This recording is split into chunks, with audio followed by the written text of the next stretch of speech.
সবথেকে মেন কথা আপনাদেরকে আমি এটাই বলবো, আপনারা যদি 1 লক্ষ টাকার গাভী 40,000 টাকায় কিনতে চান, তাহলে কিন্তু আপনারা হিপার পালন করুন। পশ্চিমবঙ্গে হিপার ফার্মিং অনেকেই বুঝতে পারেননি, তাই না? হ্যাঁ, পশ্চিমবঙ্গে যদি আমরা ছোট ছোট বাচ্চা গরু পালন করে সেগুলোকে বড় করে আমরা বড় একটা ফার্মিং করি, মানে আমরা যদি হিপারকে মানুষ করতে পারি, তাহলে আমরা কিভাবে করতে পারবো। আমাদের সাথে রয়েছেন অভিষেক নাগ স্যার। স্যারের থেকেই জানবো পুরো বিস্তারিত হিপার ফার্ম সম্বন্ধে, যেহেতু স্যার এই নিয়ে অনেকদিন ধরে কাজ করছেন এবং বিভিন্ন ডেয়ারি ফার্মে পশ্চিমবঙ্গের উনি কনসালটেন্সি হিসেবে কাজ করছেন এবং এই অ্যানিমেল হাজবেন্ডারি নিয়ে অনেকদিন ধরে কাজ করছেন।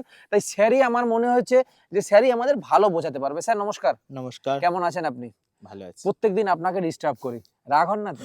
না, কিছু ইনফরমেশন দেওয়া যায় যতটুকু সম্ভব।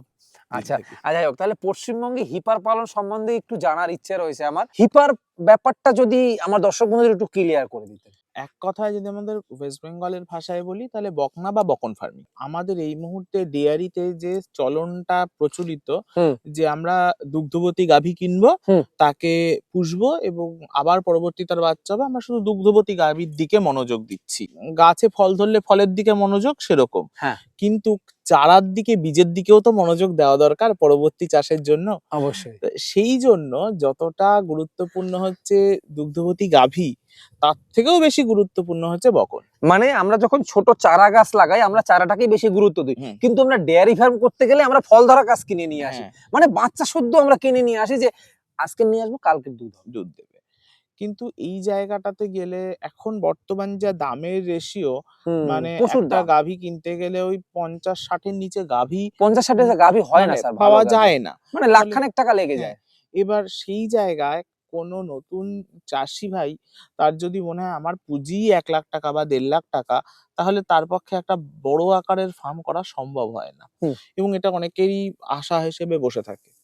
সেকেন্ডলি বলি, যে ভালো গাভীগুলো আমাদের বড় খামারে পালন করা হয়, সেখানে মেয়ে বাচ্চার বকনের তেমন যত্ন হয় না, তাদের ছোটবেলাতেই বিক্রি করে দেওয়া হয়। আরো ম্যাল প্র্যাকটিস তো আছে, সেগুলোর ব্যাপারে আর গেলাম না আর কি। কিন্তু এই ভালো বকনগুলোকে যদি আমরা কালেক্ট করতে পারি, মানে এই কালেকশনের জন্য একেবারে আমাকে গুজরাট, হরিয়ানা, পাঞ্জাব চলে যেতে হবে সেটাও নয়। যদি আমরা নিজস্ব এলাকা থেকেই কালেক্ট করতে পারি, সেখান থেকে যদি এদের কিনি, খুব বেশি হলে 1000-5-6 টাকা দাম হয় আমাদের, একটা বকনা আছে। বকনা আমরা জাত দেখবো, চেহারা দেখবো। আমার মনে হয় দর্শক বন্ধুরা এবারে হিপার ফার্মিংটা কি আপনারা বুঝতে পেরেছেন। আমরা এই হিপার ফার্ম কি করে শুরু করতে পারি? আমরা বেশ কিছু বকন কালেক্ট করতে পারি, তাদের নিয়ে এসে সঠিক যত্ন করে বড় করা। এদের তো কস্টিং খুব কম হয়, অল্প খাবারেই হয়ে যায়, এবং সেখান থেকে এটা তুলে নিয়ে বড় করে তাদের সঠিকভাবে হিটিং হলে এআই করা বা ন্যাচারালও করা যেতে পারে, যদি সেই সাথে আমরা ওই যে কালচারটা আমরা বলি ব্রিড ডেভেলপমেন্ট, মানে সঠিক বুল রেখে দিয়ে বা নন্দী রেখে দিয়ে আমরা সেখান থেকেও সেদের মেটিং করিয়ে প্রেগনেন্ট হতে পারে। স্যার এই হিপার গুলো তো আপনি অনেক দূরে চলে গেলেন, মানে বাচ্চা দেওয়ার অবধি চলে গেলেন। এবার হিপার ফার্মের কিছু সমস্যা আছে আমার যেগুলো প্রাথমিক মনে হচ্ছে, মানে হিপার তো কিনলেই হবে না। এবার সমস্যা যেগুলো হচ্ছে যে আমি এটাকে চিনবো কিভাবে যে এটা আজকে 4 মাস বয়স রয়েছে, বাচ্চা দেবে 2 বছর বাদে, এই বাচ্চা দেওয়ার পরে এই গাভী, এই বকনটা 20 কেজি দুধ দেবে। এটাই তো সব থেকে ইম্পর্টেন্ট বিষয়, যে আমরা ওই ফল ধরা গাছ কিনি কেন, ফল দেখে কিনে নিয়েছি সোজা। এইখানে যদি চাষিরা একটু এডুকেটেড হয় বা কোনো এক্সপার্টের সাহায্য নেয়, সেইভাবে যদি তারা দেখতে পারে যে গাভী দুধ দেবে, সে ডে 1 বয়স থেকেই বোঝা যায় এই বাচ্চা দুধ দেবে, আর এর কত কেজি দুধ হবে, সেইটাই তো 90% লোক চিনতে পারে না। এইটা শিখতে হবে। মানে সিড, মানে ফল তৈরি করা সোজা, বীজ তৈরি করা কঠিন, এটা স্বাভাবিক বিষয়, কিন্তু এটাই ভবিষ্যৎ। কিন্তু যদি আমরা বকন রেডি করতে পারি, তবেই কিন্তু আমাদের ডেয়ারির ভবিষ্যৎ প্রজন্ম এগোবে। আর না হলে এরকম দুধ দেওয়া গাভী কতদিন এনে পারবো, কতদিন এনে এনে এই পশ্চিমবঙ্গের ফার্ম গুলো চলবে। তার মানে আপনি বলছেন যে একটু রিস্ক হবে, কিন্তু আপনাকে জেনে তারপর এটা করতে পারলে। আমাকে বলুন, ধরুন আমি একটা 10,000 টাকা একটা হিপার কিনলাম, সেটা আমার কত লিটার দুধ আমি এক্সপেক্ট করতে পারি? 10,000 টাকা দিয়ে যদি আমি 5 মাসের হিপার কিনি, তাহলে এটা হিসেব করতে হবে 22 লিটার দুধ মিনিমাম হবে, তবেই তার দাম 10,000 টাকা দিয়ে কেনা উচিত। এই বকন ফার্মে আরেকটা আমি সুবিধা যেটা বুঝতে পারছি সেটা হলো, ধরুন আমি 22 লিটার দুধের একটা গাভী কিনলে 1 লাখ টাকা 1.5 লাখ টাকা আমার দাম লেগে যাবে, ধরুন 1 লাখই দাম লেগে যাবে। এবার ওটাকে আমি কিনতে পারছি 10,000 টাকায়, কিন্তু আরেকটা আমি প্লাস পয়েন্ট যেটা বুঝতে পারছি, আমি ছোটবেলা থেকে মানুষ করতে পারছি, বা বেশিরভাগ ক্ষেত্রেই দেখা যায় একটা বাস্তব সত্য, দর্শক বন্ধুরা, আমরা দুধের গাভী তো কিনি, হুম। কিন্তু অনেক ফার্মারই বা যেই আসে না কেন, আমিও যদি পালন করি, কোনো গাভী যদি কোনো ফার্মার বিক্রি করে, সেক্ষেত্রে একটু সমস্যা না হলে কিন্তু বিক্রি করে না। অবশ্যই তাই। এবার আমরা দুধ দেখে তো কিনে নিয়ে আসি, সেক্ষেত্রে বিভিন্ন প্রকার সমস্যা থাকে। প্লাস পয়েন্টটা ঠিক এইখানটাই, যে কেউ হিপার বিক্রি করে, সে খাইয়ে পরিয়ে বড় করার মতো তার মানসিকতা নেই, কিন্তু হিপারটা কিন্তু খুব সেরা। হুম, খুব সেরা হিপার। এক্ষেত্রে কিন্তু স্যার এটা আমার মনে হয়েছে। এবার একদম। আপনি এই বিষয়ে কি বলবেন? অবশ্যই তাই। মানে আমরা যত দুধের গাভী দেখি, হুম, সেগুলো মূলত কোনো বড় ফার্ম সে কিছু গাভী সেখান থেকে বিক্রি করছে। হুম। তাহলে তারা অবশ্যই দুধের বিজনেস ছিল। সেখান থেকে তার মনে হচ্ছে আমার কাছে ১০ টা গাভী আছে, তার মধ্যে এই ২ টি আমার প্রোডাকশন কম দিচ্ছে বা হিসেবে। অন্য কোনো সমস্যা রয়েছে মানে ইন্টারনালি। হয় খাচ্ছে বেশি, প্রোডাকশন কম, নাহলে হুম, ইন্টারনালি অন্য কোনো রোগ রয়েছে, নাহলে কনসিভ এর প্রবলেম রয়েছে, হুম, বা দুধের ফ্যাট পার্সেন্টেজ কম রয়েছে। কিছু না কিছু, মানে আমি ধরলাম 100% এ 1% ড্যামেজ রয়েছে, হুম, তবে তাকে বিক্রি করা হচ্ছে। হুম, এবং যিনি নতুন ফার্মার নিয়ে আসছেন, ওনার কাছে ওই 1% টাই হয়তো সবথেকে বড় খেলা ছিল। হুম, উনি হয়তো সেই লটারিতে ওই 1% এ ফেঁসে যাচ্ছেন। হুম। এটা মানে খুব কমন সিনারিও। ২-১ টা নতুন, মানে একজন একটা গাভী বা ২ টি গাভী কিনছে, তাদের কাছে এই সমস্যাটা ভীষণ বড় সমস্যা হয়ে আর দাঁড়ায়। যদি আমি শুরু করি, হ্যাঁ। ধরুন আমার কাছে ৩,০০,০০০ টাকা রয়েছে। হুম, ৩,০০,০০০ না, আমি ৫,০০,০০০ টাকা আমার কাছে রয়েছে। হুম। আমি কতগুলো হিপার শুরু করতে পারবো? একটু শিখে বা বুঝে নিলে ৳৫,০০,০০০ সব ব্যবসারই, অ্যানিমাল ব্যবসা মানেই তাই। ৩ ভাগে ভাগ করতে হবে টাকাকে। ৳১,৭৫,০০০ গাভী সে কিনবে। ৳১,৭৫,০০০ তার খাওয়া খরচে যাবে। হুম। ৳১,৭৫,০০০ তার রিজার্ভে থাকবে যদি ইন কেস কিছু অসুবিধা হয়। আচ্ছা। স্যার আমি ১০,০০০ টাকা দিয়ে একটা হিপার কিনলাম। হুম, সেক্ষেত্রে ও যখন বাচ্চা প্রসব করবে, হুম। সেই অবধি কেমন টাকা খরচা হতে পারে? ৫ মাসের হিপার যদি হয়, আরো ১ টা বছর তাকে খাওয়াতে হবে টোটাল আমাদের হিসেব অনুযায়ী। হুম, হিপার ফার্মিং এর আরেকটা মজার ব্যাপার আছে, ক্ল্যাচ বলি, যে তাদের তো যত্নটা ভালো হয়। হুম, ফলে হিপার ফার্মিং এ পুরো ১.৫ বছর লাগে না কাউ মানে হিপারদের হিটিং এ আনতে। অল্প বয়সে ওরা হিটিং এ চলে আসে।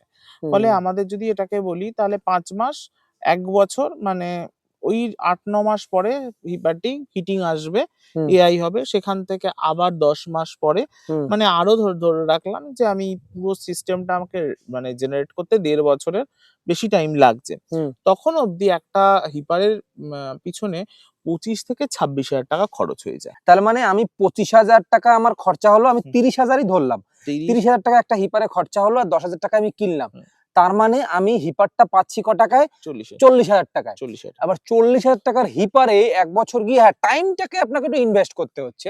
এবার ১ বছর দিয়ে ইনকাম পাবেন না। ওই সেই ছাগলের বিজনেসের মতো ৩ বছর। এটা কিন্তু এটা ১ বছর। হুম, তার মানে আমি ওই ৳১,০০,০০০ টাকার গাভীটা কিনলাম ৪০,০০০ এ। হুম। আরো একটা জিনিস, যদি কারোর মনে হয় যে আমার ইনকাম জেনারেশন এর দরকার, হুম, তাহলে উনি নিজের জন্য টার্গেট রাখুক ১০ টা গাভী, হুম, আর বিক্রির জন্য টার্গেট রাখুক ১০ টা গাভী।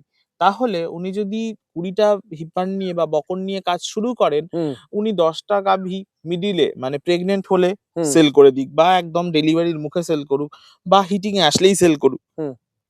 তাহলে উনার ওই ৳৪,০০,০০০ কিন্তু উঠে ঘরে চলে আসছে। এবার আমি যদি, কিচ্ছু করতে হচ্ছে না। এবার ব্যাপারটা হচ্ছে, আমি যদি ইনিশিয়াল ফেজে টাকা চাই, তাহলে আমি হাফ হিপার বিক্রি করে দিতে পারি, হাফ নিজে রাখতে পারি। তাহলে আমার সেটাই তো মিল্কিংটাও বলছি শুরু আমি স্যার। হলো, আর হুম।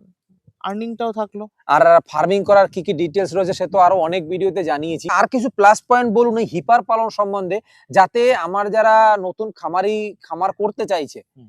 তারা কিভাবে এটাকে আরো সহজভাবে করতে পারে এবং সহজভাবে বুঝতে পারে। ব্যাপারটা হচ্ছে, মিল্কিং কাউ এর যে সমস্যাগুলো আছে, হুম, সেটাই হিপারের সুবিধা। মানে কোথাও কেউ কি কোনো খাবার খাওয়াচ্ছিল, সেখানে সেটা হয়তো এভেইলেবল। হ্যাঁ। আমার এখানে সেটা এভেইলেবল না, তার জন্য মিল্ক ফল করে। আরেকটা সমস্যা আছে স্যার, সেটা আমার মনে হচ্ছে আপনার বলতে দুধের যে থানগুলো হুম, রয়েছে, হুম। থানগুলোতে অনেক সময় অনেক সমস্যা থাকে, ম্যাস্টাটাইটিস হয়, তারপরে ইনফেকশন থাকে। ইনফেকশন থাকে, ফেটে যায়, আরো অনেক সমস্যা থাকে। সেগুলো ঠিক করতে আপনার দুধই আর হয় না সারা বছরে। হ্যাঁ, এবার হিপারে আপনি কিন্তু ওই সমস্যাগুলো পাবেনই না। কিচ্ছু পাবেন না। আপনি আপনার প্রয়োজন মতো মিনারেলস গুলো খাওয়াতে পারছেন, হুম। সবগুলো করতে আরো একটা পারছেন। ব্যাপার, একটা দুধের গাভীকে রেডি করে মানে রাখতে, যে দুধে ছিল হুম, সেইটা রাখতে তাকে যত মেডিসিন, যত হুম, মানে দামি দামি খাদ্য দিতে হয়, হুম। হিপারকে সেগুলোর কিছুই দিতে হয় না। হুম। ঘাস খড় সামান্য কিছু দানা খাবার দিলে, যেহেতু ওর বডি থেকে ক্ষয় নেই কিছুই, ফলে ও তাড়াতাড়ি গ্রো করে। হিপারে আরো একটা ব্যাপার, জায়গা ভেদে বিভিন্ন জায়গায় দাম দাম বিভিন্ন রকম। হ্যাঁ। যদি চাষি একটু ভালো করে শিখে হুম। বা বুঝে কালেক্ট করতে পারেন, তাহলে সব জায়গায় এরকম 10,000 12,000ও দাম নেই, কোথাও কোথাও দাম ভীষণ কম থাকে। সব থেকে মেন কথা আপনাদেরকে আমি এটাই বলবো, আপনারা যদি 1,00,000 টাকার গাভী 40,000 টাকায় কিনতে চান, তাহলে কিন্তু আপনারা হিপার পালন করুন। ঠিক কিনা স্যার? একদম। কারণ আপনাকে একটা বছর হ্যাঁ একটু ইনভেস্ট করতে হচ্ছে, কিন্তু আপনি 1,00,000 টাকার গাভী 40,000 টাকায় কিনতে পারবেন। এটা কিন্তু একেবারে চরম বাস্তবতা, কিন্তু আমরা কেন করতে যাই না? ওই তাড়াতাড়ি আর্নিং হবে তো। আজকের টাকা ইনভেস্ট করব, কালকের ইনকাম আসবে। কোন জাতের গাভীটা সবথেকে বেটার হতে পারে এই হিপার পালনের ক্ষেত্রে? হিপারে না আমাদের যেহেতু দেখতে হবে যে জায়গা রিজনে পরবর্তীতে ওরা গাভীই হবে, হ্যাঁ। যেই জায়গাটায় যে ধরনের প্রজাতি, যেরকম নর্থ বেঙ্গলের দিকে এইচএফ জার্সি বেটার হবে। হুম। আমাদের মিডলের দিকটা মানে নদিয়া, উত্তর চব্বিশ পরগনা, মুর্শিদাবাদ, এই সমস্ত এলাকাগুলোর জন্য ক্রস জার্সি বেটার হতে পারে, শাহিওয়াল বেটার হতে পারে, আমার মনে হয় শাহিওয়ালটা ক্রস সবথেকে বেটার। শাহিওয়াল বেটার হতে পারে। গিরও আমাদের এই অঞ্চলের জন্য খুব ভালো হয়। গির আমাদের এখানে হবে। হ্যাঁ, আমাদের এখানেও গির হবে। কিন্তু গিরের খুব হ্যাঁ, এক্সপেন্সিভ ওই তো। জন্যই তো হিপারে আসলে কমে যাবে না দামটা। সেই জন্যই গিরের দামটা নিলাম। যে এটাও কেউ করতে পারে, যদি সঠিক বাচ্চা পাওয়া যায়। হুম। এক। তারপরে আবার যদি আমরা সাউথের দিক চলে যাই, তাহলে এদের ক্ষেত্রে সব ক্রস শাহিওয়াল বা হরিয়ানা ক্রস, এর বাইরে কিছু নেই। মানে ল্যাটেরাইট মাটির দিকে রাঢ় ভূমি, মানে বাঁকুড়া, পুরুলিয়া, মেদিনীপুর, এই মানে এই পোরশনগুলাতে চলে যাই, তাহলে হচ্ছে আমাদের হরিয়ানা, গঙ্গাতেরি অথবা শাহিওয়াল, এই হিপারের উপর কাজ করা দরকার। বন্ধুরা, আরেকটা সুবিধা আমার মাথায় আসছে হিপার পালনে। স্যার ধরুন আমার এখানে একটা ওপেন রেঞ্জে আমি একটা গরু পালন করব। হুম। খোলা জায়গায়, গরুর গলায় দড়ি পরাবো না। হুম। সেক্ষেত্রে আমি যদি হিপার এনে ছোটবেলা থেকে এক জায়গাতে রাখি, ওরা কিন্তু বড় হলে আর গুতাগুতি করবে না। অবশ্যই করবে না। হিপারের নিয়মই তাই। আমি মানে অত ডিটেইলস বলতে গেলে তোমাদের ভিডিও লং হয়ে যাবে, তাই হ্যাঁ। হিপারকে ফ্রি রেঞ্জে রাখতে হয়। হ্যাঁ। সাথে একটি বুল রাখতে হয় ছোট থেকেই। ওই বুলটিও ম্যাচিওর হয়ে যায়, হিপারও ম্যাচিওর হয়ে যায়। আমাদের মানে বুলটাকে আলাদা ব্লাড লাইনের হতে হবে। অবশ্যই আলাদা ব্লাড লাইনের হতে হবে। ওর জাত হতে হবে, ঠিকঠাক জাতের বুল। তাতে কি হয়, হিপারগুলো একটু ম্যাচিওর হলেই বুল বিরক্ত করা শুরু করে হিপারদের। হুম। এবং হিপাররা মানে নরমালি ঘরের গাভী যেরকম এআই করতে গেলে আমাদের 1.5 বছর টাইম নেয়, হুম। এখানে মেল সাথে থাকার জন্য ন্যাচারাল প্রসেস হতে হয়। হুম। 1 বছর 2 মাসের মধ্যে এদের হিটিংও চলে আসে, আর ন্যাচারাল ইনসেমিনেশন, এরা প্রেগন্যান্টও হয়ে যায়। আর আর বাচ্চাও খুব ভালো হয় খুব ন্যাচারাল ভালো, ভাবে। ভালো কোয়ালিটির আবার বাচ্চা। আপনি সিমেন্স দিচ্ছেন, সেটা কিভাবে হবে, অনেক সময় মিসক্যারেজ হয়ে আবার যায়, সব জায়গায় নিতে পারে না। সব জায়গায় সব রকম সিমেন্ট পাওয়া যায় না, এটাও একটা হ্যাঁ, সমস্যা। আবার হিপারের নিতে পারে না কিন্তু নিতে, স্যার। হ্যাঁ, এটা আমি গরু নিজে পালন করতে গিয়ে বুঝেছি হ্যাঁ, যে নতুন হিপারকে বীজ দিতে গেলে পরে সে নিতে প্রথম একটু সমস্যা করে, একদম, মিসক্যারেজ হয়ে যায়। একদম। হ্যাঁ, যাই হোক দর্শক বন্ধুরা, তাহলে আপনারা যদি 1,00,000 টাকার গাভী 40,000 টাকায় কিনতে চান, তাহলে কিন্তু অবশ্যই হিপার পালন করুন। যাই হোক দর্শক বন্ধুরা, ভালো থাকবেন সবাই। এরকম সুন্দর ভিডিও আপনাদের জন্য আরো অনেক নিয়ে আসছি আগামী দিনে। তাই চ্যানেলটাকে সাবস্ক্রাইব করে অবশ্যই পাশে থাকবেন। আর হ্যাঁ, কমেন্ট করে অবশ্যই জানাবেন যে ভিডিওটি কেমন হলো।